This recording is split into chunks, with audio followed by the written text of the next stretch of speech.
Amazing অ্যারাউন্ডে সকলকে স্বাগত। আপনি কি স্কুল সার্ভিস কমিশন আয়োজিত শিক্ষক নিয়োগ প্রক্রিয়ায় অংশগ্রহণ করতে চাইছেন? তাহলে আজকের ভিডিওটি আপনার জন্য অত্যন্ত গুরুত্বপূর্ণ। Paschimbanga central school service commission সম্প্রতি দ্বিতীয় এসএলএসটি পরীক্ষার জন্য দুটি গুরুত্বপূর্ণ বিজ্ঞপ্তি প্রকাশ করেছে। এই বিজ্ঞপ্তিগুলিতে নবম, দশম এবং একাদশ, দ্বাদশ শ্রেণীর বিভিন্ন পদের জন্য বিষয়ভিত্তিক যোগ্যতার একটি বিস্তারিত তালিকা দেওয়া হয়েছে। এর ফলে অনেক নতুন চাকরি প্রার্থী বিভিন্ন বিষয়ের জন্য আবেদন করার সুযোগ পাবেন।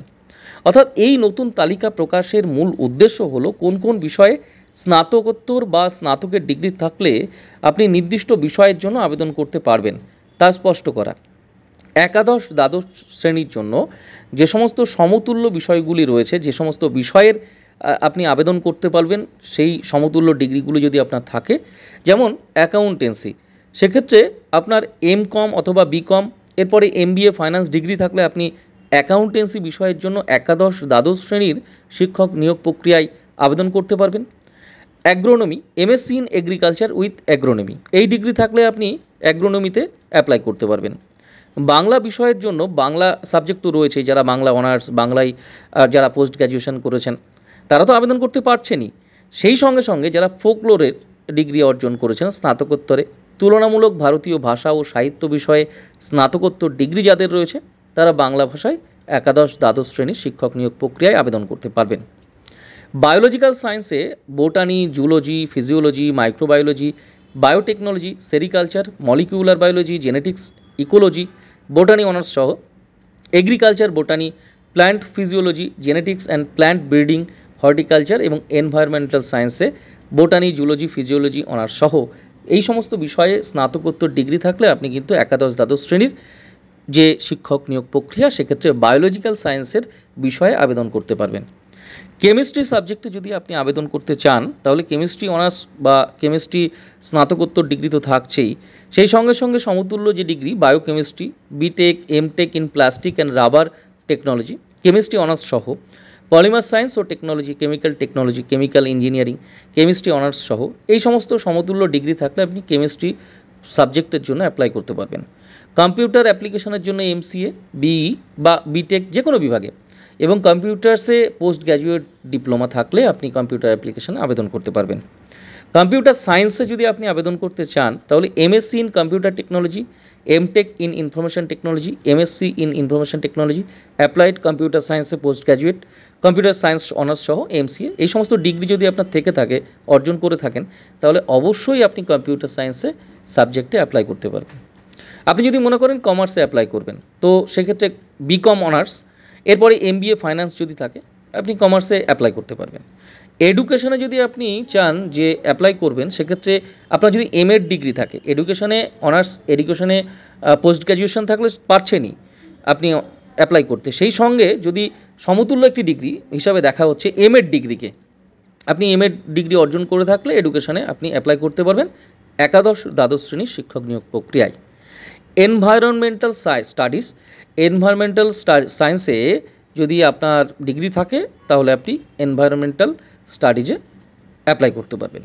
ভূগোল, জিওগ্রাফি অনার্সের পর remote sensing, GIS, Jio informatics বা রুরাল ডেভেলপমেন্ট স্নাতকোত্তরে ডিগ্রি অর্জিত থাকলে আপনি ভূগোলে অ্যাপ্লাই করতে পারবেন। ইতিহাস বিষয়ে আপনি যদি অ্যাপ্লাই করতে চান 11-12 জন্য, ইতিহাসে অনার্সের পরে আর্কিওলজিতে স্নাতকোত্তর ডিগ্রি থাকলে আপনি সেটা অ্যাপ্লাই করতে পারবেন। গণিত, ম্যাথামেটিক্যাল স্ট্যাটিস্টিক্স বা অ্যাপ্লাইড ম্যাথামেটিক্সে যদি এমএসসি থাকে তাহলে আপনি গণিতের জন্য অ্যাপ্লাই করতে পারবেন। মিউজিক, এমএ ইন মিউজিকোলজি, যন্ত্রসঙ্গীত, যন্ত্রসঙ্গীতেও যদি আপনার ডিগ্রি থাকে, রবীন্দ্রসঙ্গীত বা ভোকাল মিউজিকে যদি এমএ থাকে তাহলে মিউজিকের জন্য অ্যাপ্লাই করতে পারবেন।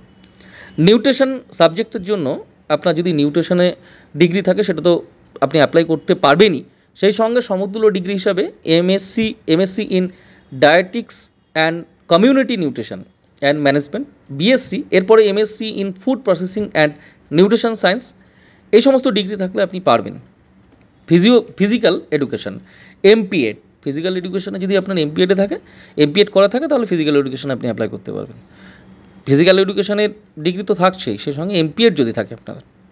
পদার্থবিদ্যা, বায়োফিজিক্স, ইলেকট্রনিক্স সায়েন্স, অপটিক্স ও optoelectronics, atmospheric science, electronics, applied physics বা রেডিও ফিজিক্স, ইলেকট্রনিক্সে বিটেক ফিজিক্স অনার্স সহ যদি থাকে তাহলে আপনি ফিজিক্সে অ্যাপ্লাই করতে পারবেন, পদার্থবিদ্যায় অ্যাপ্লাই করতে পারবেন। রাষ্ট্রবিজ্ঞান, পলিটিক্যাল সায়েন্সে ইন্টারন্যাশনাল রিলেশন বা পাবলিক অ্যাডমিনিস্ট্রেশনে স্নাতকোত্তর ডিগ্রি অর্জন করে থাকলে আপনি পলিটিক্যাল সায়েন্সে অ্যাপ্লাই করতে পারবেন। সেই সঙ্গে সঙ্গে তো রাষ্ট্রবিজ্ঞানে যারা স্নাতক বা স্নাতকোত্তর ডিগ্রি অর্জন করেছেন তারা তো পারছেনই, অর্থাৎ সাধারণ যে বিষয়গুলি রয়েছে সেই সমস্ত বিষয়ে যারা, অর্থাৎ যে সমস্ত বিষয়গুলি নির্দিষ্ট আছে সেই সমস্ত বিষয়ে যারা গ্র্যাজুয়েশন করেছেন, পোস্ট গ্র্যাজুয়েশন করেছেন তারা তো পাচ্ছেনই। সমতুল্য ডিগ্রির কথাগুলো কিন্তু বলা হচ্ছে এখানে। সংস্কৃতে আচার্য MA যদি থাকে, visual arts masters in fine arts FA বা masters in design DES degree অর্জন করা থাকলে ভিজুয়াল আর্টসে আপনি অ্যাপ্লাই করতে পারবেন। অবশ্যই অফিসিয়াল নোটিশটি ভালো করে দেখে নেবেন অ্যাপ্লাই করার আগে। পরবর্তীতে আমরা আলোচনা করতে চলেছি নবম দশম শ্রেণীর জন্য বিষয়ভিত্তিক যোগ্যতা, অর্থাৎ নবম দশম শ্রেণীর জন্য সমতুল্য যে সমস্ত বিষয়গুলি রয়েছে, সমতুল্য যে সমস্ত বিষয়ে আপনার ডিগ্রি আছে, আপনি কোন সাবজেক্টে অ্যাপ্লাই করবেন বলে ভাবছেন সেটি কিন্তু নির্দিষ্ট করা আছে। যে বাংলা বিষয় তুলনামূলক ভারতীয় ভাষা সাহিত্য তুলনামূলক ভারতীয় ভাষা ও সাহিত্য বা ফোকলোর বিষয়ে স্নাতকোত্তর ডিগ্রি থাকলে বাংলাতে আপনি অ্যাপ্লাই করতে পারছেন। জীবন বিজ্ঞানের ক্ষেত্রে স্নাতক স্তরে botany, zoology, physiology, microbiology, biotechnology, sericulture, molecular biology, anthropology, genetics বা environmental science, botany, zoology, microbiology, physiology সহ থাকতে হবে।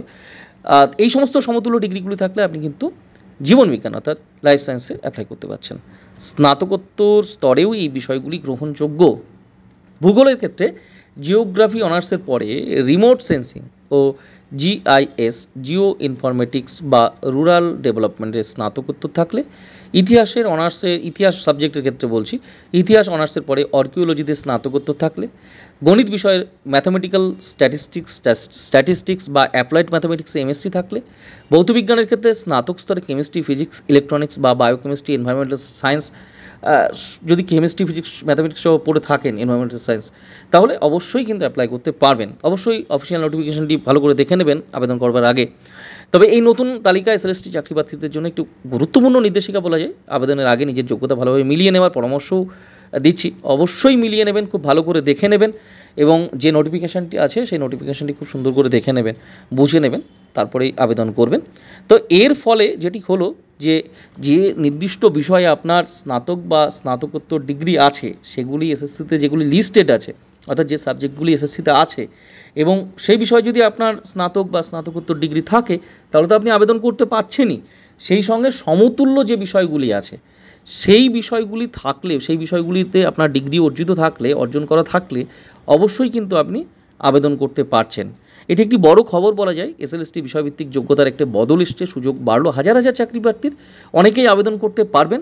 তবে আবেদন করবার আগে আপনারা কিন্তু অবশ্যই করে যে নোটিফিকেশান সেটি খুব ভালো করে পড়ে নিয়ে তারপরে আবেদন করবেন। শিক্ষা ও শিক্ষক নিয়োগের গুরুত্বপূর্ণ তথ্যের আপডেট পেতে আমাদের চ্যানেলে নতুন হলে চ্যানেলটি সাবস্ক্রাইব করে রাখতে পারেন। ভিডিওটি যদি তথ্য সমৃদ্ধ মনে হয় তো অবশ্যই একটি লাইক এবং কমেন্টে আপনার মতামত জানাতে পারেন। সকলে ভালো থাকুন, সুস্থ থাকুন।